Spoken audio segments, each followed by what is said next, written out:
அனைவருக்கும் வணக்கம். ராமகிருஷ்ண தமிழ் பள்ளியின் தமிழ் பணித்திய குழு பெருமையுடன் வழங்கும் தமிழ் மொழி வாரம்.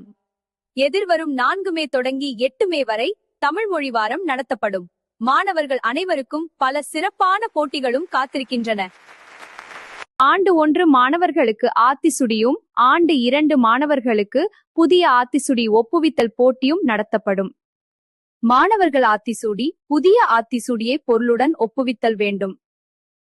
இப்போட்டி தமிழ்மொழி பாடநேரத்தில் தத்தம் வகுப்பில் நடத்தப்படும். ஆண்டு 3 மாணவர்களுக்கு பாட்டி சொன்ன கதை போட்டி நடத்தப்படும். தமிழ் மொழி பாட நேரத்தில் தத்தம் வகுப்பில் நடத்தப்படும் இப்போட்டியில் மாணவர்கள் நீதி கதைகளுள் ஒன்றென தெரிவு செய்து கதை கூற வேண்டும். தமிழும் காட்சியும் போட்டி ஆண்டு 3, 4, 5, 6 மாணவர்களுக்கானது. தமிழர் கலைகள் அல்லது தமிழர் வாழ்வில் எனும் கருப்பொருளில் மாணவர்கள் டியோராமா ஒன்றனை தயார் செய்து தத்தம் தமிழ்மொழி பாட ஆசிரியரிடம் 8 மேக்குள் ஒப்படைக்க வேண்டும். ஊர்கோரி போட்டி ஆண்டு 3, 4, 5, 6 மாணவர்களுக்கானது. தமிழர் உணவுகள், தமிழர் கலைகள் அல்லது தமிழர் பண்டிகைகள் எனும் கருப்பொருளில் மாணவர்கள் காணொளி படைப்பினை தொலைவரி வாயிலாக தத்தம் தமிழ்மொழி பாட ஆசிரியரிடம் 8 மேக்குள் ஒப்படைக்க வேண்டும். ஆண்டு 4, 5, 6 மாணவர்களுக்கு கவி பாடுவோம் வாரீர் எனும் போட்டியும் நடத்தப்படும். மாணவர்கள் குலுக்கல் முறையில் ஒரு கவிதையை தேர்ந்தெடுப்பர். மாணவர்கள் தங்களுக்கு கிடைத்த கவிதையை நயத்துடன் படைக்க வேண்டும். பின் அதன் விளக்கத்தையும் கூற வேண்டும். இப்போட்டி புதன்கிழமை நடத்தப்படும்.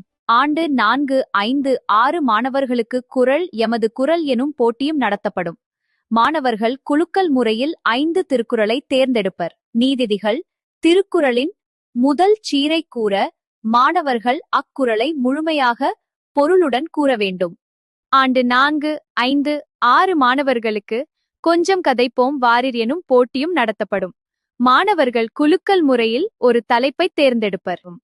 உரையை தயாரிக்க 8 நிமிடங்கள் வழங்கப்படும். இப்போட்டி புதன்கிழமை நடத்தப்படும். மாணவர்கள் மட்டுமல்ல, ஆசிரியர்களுக்கும் போட்டிகள் உண்டு. தமிழர் வாழ்வியல் எனும் கருப்பொருளில் ஆசிரியர்கள் சுயமாக எடுத்த புகைப்படத்தை அனுப்பி ஒளியும் நெழும் எனும் போட்டியில் கலந்து கொள்ளலாம். மேலும் தமிழ் இன்பம் எனும் கருப்பொருளில் கவிதை ஒன்றனை புனைந்து தமிழ் கவியாம் எனும் போட்டியில் கலந்து கொள்ளலாம். ஆக இப்போட்டிகளில் கலந்து கொண்டு தமிழ் இன்பம் பருக பெருக்க மாணவர்கள், ஆசிரியர்கள் அனைவரையும் பணிவன்புடன் அழைக்கிறோம். செந்தமிழை காப்போம், செந்தமிழால் செழித்திடுவோம், செந்தமிழால் செழித்திடுவோம். நன்றி.